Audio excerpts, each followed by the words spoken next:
Existe muita confusão quando a gente vai se referir às regiões do corpo, então nesse vídeo eu vou explicar a terminologia das principais regiões. Então bora lá! Quando a gente fala em esqueleto axial, a gente está se referindo a esse eixo longo do corpo.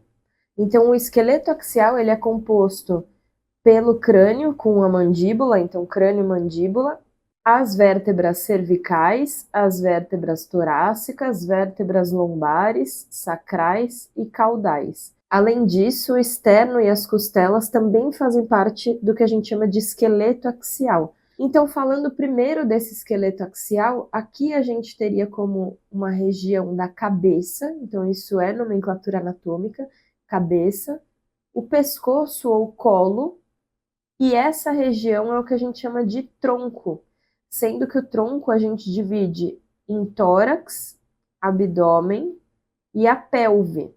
Então, tudo isso daqui também é nomenclatura anatômica. E essa região mais caudal, que é a cauda do animal. Então, cauda é uma nomenclatura anatômica, é correto falar isso. O que não é correto é falar rabo, que aí seria uma nomenclatura leiga, e por isso, entre os colegas, entre médicos veterinários ou quem trabalha na rotina de um hospital veterinário, por exemplo, o correto é a gente se referir como cauda. E além do esqueleto axial, a gente tem o esqueleto apendicular, que são os membros. Então, seriam dois, como se fossem apêndices, fixados de formas diferentes, mas fixados ambos ao esqueleto axial. Então, agora eu vou por partes, vou começar aqui pelo membro torácico, que é esse daqui. Membro torácico é o ideal da gente se referir na medicina veterinária, porque isso independe da posição do animal. Seja um quadrúpede ou seja um bípede, membro torácico sempre vai ser esse daqui. Membro anterior também pode ser utilizado, inclusive existem livros que se referem aos membros torácicos como membros anteriores, mas eu indico sempre que se refira a membros torácicos, justamente por essa questão do posicionamento, seja quadrúpede ou seja bípede, mas num quadrúpede não estaria errado a gente falar membro anterior. O que seria errado é a gente falar membro superior. Então, num quadrúpede, membro superior não tem como isso ter uma lógica, justamente pelo fato dos membros estarem no mesmo plano. Então, não existe um membro que está superior ao outro. Diferente quando a gente comenta, por exemplo, de um animal que fica na postura bípede. Aí sim eu teria um membro superior e um membro inferior. Mas, de toda forma, se a gente falar membro torácico e membro pélvico, isso independe da postura bípede ou quadrúpede. Então, por isso que eu indico que todo mundo utilize membro torácico ao invés de falar, por exemplo, membro anterior, que seria cabível, apesar de não ser o ideal. Então, no membro torácico dos animais, o que que a gente teria? A primeira coisa é que esse membro torácico ele é fixado ao esqueleto axial através de musculatura. Não existe uma articulação sinovial fixando esse membro ao esqueleto axial. Então, é musculatura que faz esse papel. Aqui a gente teria a região escapular, com esse osso, que é a escápula, e a primeira articulação sinovial que aparece aqui no membro torácico é essa, que é a articulação do ombro ou a articulação escápulo-humeral.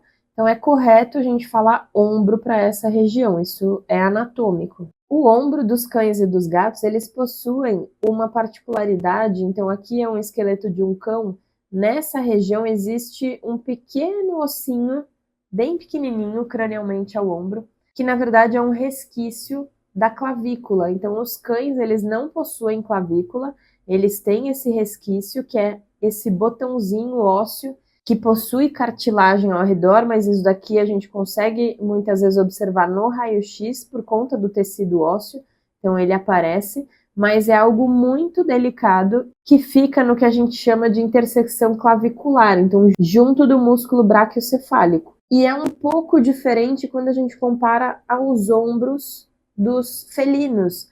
Então os gatos, eles possuem uma clavícula vestigial, que é esse ossinho aqui, em um formato de anzol. Então é uma clavícula vestigial, ela é óssea, aparece bastante no raio-x, então é muito visível isso no raio-x de um ombro de um gato, só que ela não articula nem com o externo e nem com a região do ombro, húmero ou escápula. Diferente, por exemplo, do que acontece em nós humanos. Então, essa clavícula, ela fica junto também do músculo braquiocefálico, mas ela não articula com outros ossos. Seguindo aqui o nosso membro torácico, então, essa região aqui é a região do braço. O osso do braço é o húmero, que é esse daqui. Então, eu posso me referir a essa região como braço, tá correto? E o osso do braço é o húmero.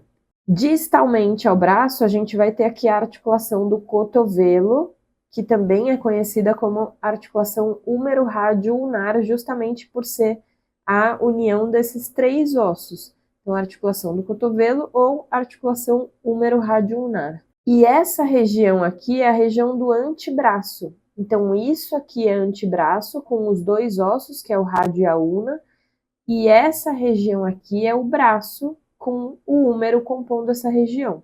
Então, existe bastante confusão entre essas duas regiões, a região do braço e a região do antebraço. Distalmente, a gente tem aqui a articulação cárpica, e em seguida os metacarpos e os dígitos, então com as falanges e as articulações entre essas falanges. Toda essa região aqui de carpo, metacarpo e falanges, a gente chama de mão.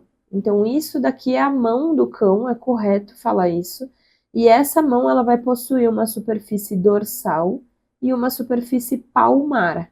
Então, sempre lembrar de dorso da mão e palma da mão, que é a mesma nomenclatura que a gente utiliza no nosso corpo. Em nós humanos, a gente costuma falar dorso da mão e palma da mão, então essa analogia é interessante de ser feita. Passando para o membro pélvico, aqui a gente tem, como já foi dito, a região da pelve, com esse grande osso aqui, que é o coxal. Então, o coxal de um lado e o coxal do outro lado vão formar o osso do quadril, que é diferente da cavidade pélvica, porque a cavidade pélvica a gente tem o coxal de um lado, o coxal do outro lado, e dorsalmente a região dessa cavidade pélvica ela é fechada pelo sacro e pelas primeiras coxígeas. E aí isso forma uma cavidade pélvica. E diferente do que a gente tem no membro torácico, aqui existe uma articulação sinovial, que é a articulação sacroilíaca, unindo então o esqueleto axial ao membro pélvico, que seria o esqueleto apendicular.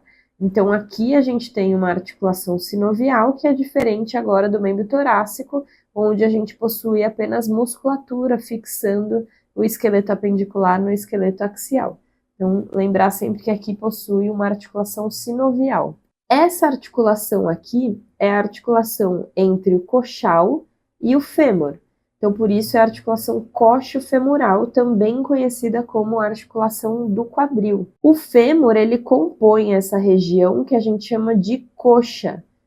Então, isso daqui vai ser a coxa desse animal. E distalmente vai existir aqui o joelho, e nesse joelho a gente possui o fêmur, a tíbia e a patela, que na verdade é um sesamoide do quadríceps femoral, e por isso esses três ossos vão compor a articulação do joelho, e por isso a gente também pode chamar de articulação fêmur-tíbio-patelar. Então, unir no nome os três ossos que fazem essa articulação.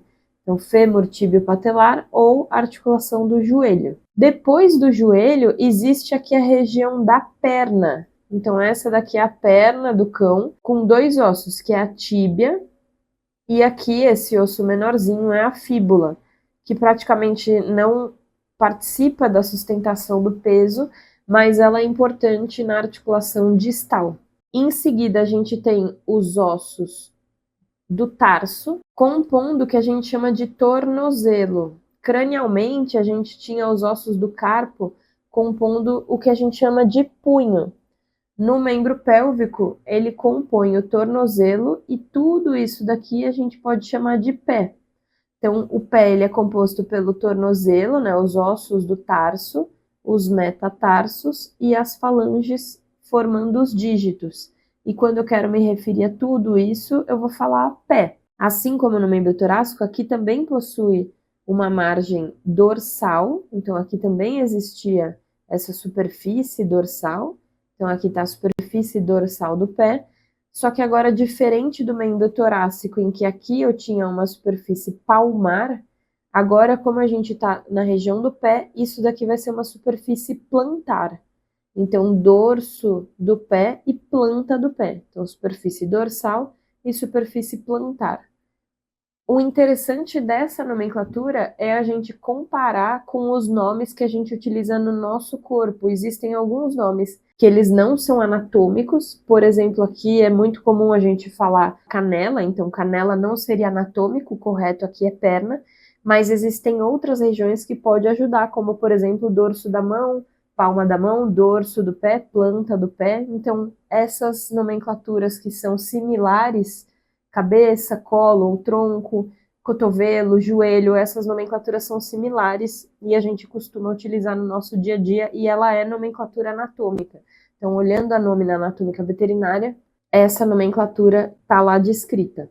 Então, por isso, utilizem essa nomenclatura que é comum ao nosso corpo. É interessante da gente transpor isso e entender quais regiões que são análogas a essas regiões que a gente já conhece no nosso corpo.